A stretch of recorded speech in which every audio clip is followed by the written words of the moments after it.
مسافر کی نماز کتنے دور کے سفر کا ارادہ کرنے سے آدمی مسافر ہوتا ہے؟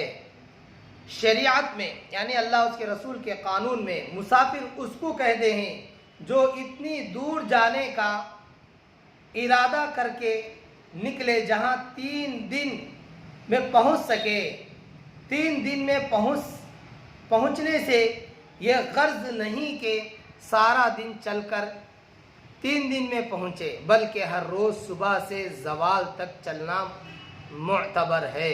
یعنی صبح سے زوال یعنی ظہر کے نماز کے وقت تک چلنا کافی ہے، اور چال سے درمیانی درجے کی چال، اور دن سے چھوٹا دن مراد ہے۔ ایسا نہیں ہے کہ 3 دن میں پہنچنے کا مطلب 24 گھنٹے نہیں ہے، بلکہ شریعت بتاتی ہے کہ صبح سے زوال تک، یعنی مثال کے طور پر صبح سے لے کر زوال یعنی 12:30 بجے تک مثلا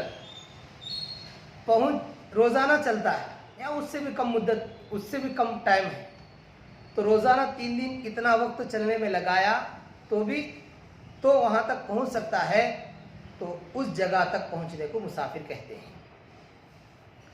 بہرحال شریعت چھوٹا دن قرار دے رکھی ہے۔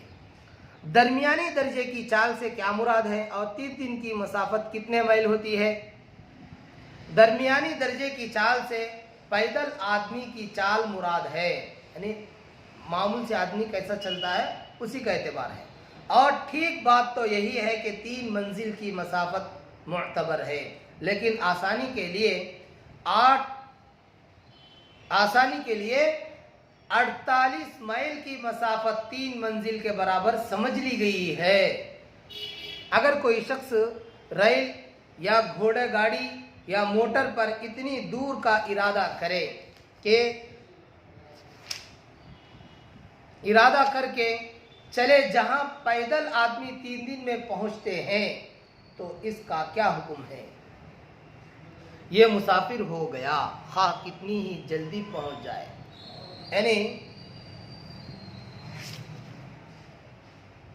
48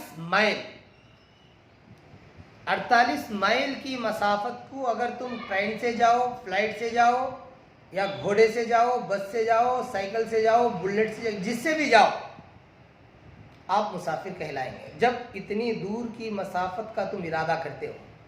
شرط یہ کہ 14 دن سے یعنی 15 دن سے کم رہنے کی نیت ہو، 15 دن سے پھر زیادہ کی نیت ہو تو چاہے تم جتنی دور کی بھی نیت کر لو، وہاں پہنچنے کے بعد آپ مسافر نہیں رہیں گے۔ یہ مسافر ہو گیا، خواہ کتنی ہی جلدی پہنچ جائے۔ مسافر کی نماز میں کیا فرق ہوتا ہے؟ مسافر ظہر اور عصر اور عشاء کی نمازیں بجائے 4 رکعت کے 2 رکعت پڑھتا ہے، اور فجر، مغرب اور وتر کی نمازیں اپنے حال پر رہتی ہیں، ان میں کوئی فرق نہیں ہوتا۔